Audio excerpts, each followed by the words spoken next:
BSP supremo Mayawati का birthday जन्मदिन है आज, और जैसे कि रिवायत रही है, हालांकि इस बार मुजफ्फरनगर में हुए दंगे के बहाने मायावती ने अपना बर्थडे सेलिब्रेट न करने का ऐलान किया है, लेकिन पार्टी की तरफ से लखनऊ में बड़ी रैली का आयोजन किया गया है और रैली में अभी से भारी भीड़ उमड़ने लगी है। ये देखिए, आप सुबह की तस्वीरें हम आपको दिखा रहे हैं। रैली का वक्त करीब 12 बजे रखा गया है। इस सर्दी के मौसम में, इस धुंध में, इस कोहरे में किस तरीके से जन सैलाब उमड़ रहा है मायावती की इस रैली में, इन तस्वीरों को देखकर इस बात का अंदाजा लगाया जा सकता है। दरअसल मायावती अपने जन्मदिन को हमेशा से ही सियासी ताकत दिखाने का एक बेहतरीन मौका मानती रही है, लिहाजा लखनऊ के रमाबाई अंबेडकर ग्राउंड को बीएसपी की राष्ट्रीय सावधान महारैली के लिए तैयार कर लिया गया है और इस रैली के जरिए मायावती अपने विरोधियों को अपनी ताकत दिखा रही है।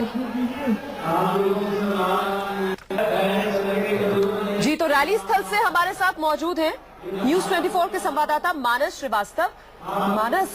जन्मदिन तो मनाया नहीं जा रहा, लेकिन जो तैयारियां हैं उसे देखकर क्या माना जाए? क्या ये राजनीतिक पुनर्जन्म की तैयारियां हैं मायावती के लिए? जी, निश्चित तौर पर मायावती जब भी चुनाव का वक्त आता है उस तरह की रैलियां बुलाती है, लेकिन इस बार की रैली थोड़ा सा अलग है पिछली तमाम रैलियों से। इस बार एक तो रैली का नाम उन्होंने सावधान रैली का नाम दिया है। दूसरी बात यह है कि इस बार उन्होंने पूरे देश भर के करीब 20 राज्यों से कार्यकर्ताओं को बुलाया। अपने दावा किया जा रहा है कि करीब 20 लाख लोग लखनऊ में जमा होंगे।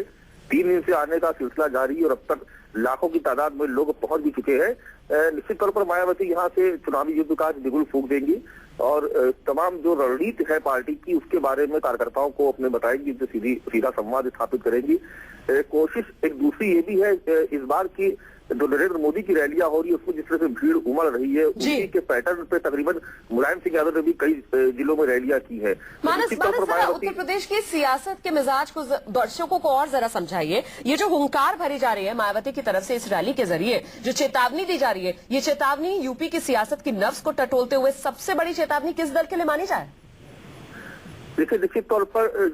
उत्तर प्रदेश में जो सीधा टकराव है वो हमेशा से मुलायम सिंह और मायावती के बीच होता रहा, यानी समाजवादी पार्टी और बहुजन समाज पार्टी के बीच होता रहा। लेकिन इस बार जिस तरीके से कहा जाए तकरीबन 1 दशक के बाद बीजेपी जिस तरीके से यहाँ पर आगे बढ़ रही है, नरेंद्र मोदी की रैली में जिस तरह से भीड़ उमड़ रही है, कहीं ना कहीं मायावती को लग रहा है कि उनको अपनी रणनीति में बदलाव की जरूरत है, क्योंकि जो अगला वोट बैंक जो बहुत जमाने के बाद मायावती के साथ आया, चाहे वो ब्राह्मण वोट बैंक हो, बनिया वोट बैंक हो, दलितों के साथ मिलकर के जो सोशल इंजीनियरिंग का जो फॉर्मूला था, कहीं ना कहीं उनको लग रहा है कि मोदी की एंट्री के बाद उत्तर प्रदेश में ये समीकरण गड़बड़ा रहा है। तो निश्चित तौर पर उनका जो सीधा टारगेट होगा वो नरेंद्र मोदी को लेकर के होगा। कहीं ना कहीं इस बात के भी कयास लगाए जा रहे हैं कि यूपीए सरकार से समर्थन वापसी का भी फैसला आज हो सकता है, ऐलान हो सकता है। हालांकि ये सिर्फ अभी कयास है, इसकी किसी ने पुष्टि नहीं की है, लेकिन कहीं ना कहीं मायावती को ये लग रहा है कि इस वक्त वो चौतरफा घिरी हुई है और उससे निपटने के लिए वो जरूर अपने कार्यकर्ताओं को कुछ बड़ा संदेश यहाँ से देंगी, जिसको लेकर के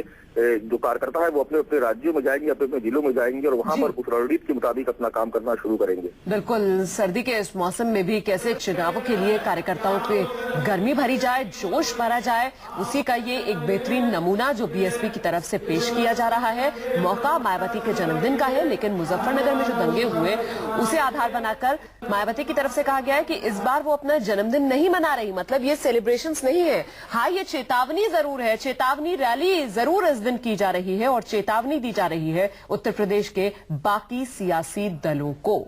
और इस बीच आपको बता दें, जेडीयू के नेता की तरफ से मायावती के जन्मदिन के मौके पर ये जो रैली की जा रही है और मायावती की तरफ से जो ऐलान कर दिया गया है कि मुजफ्फरनगर में जो दंगे हुए इस वजह से वो जश्न नहीं मनाएंगी अपने जन्मदिन का,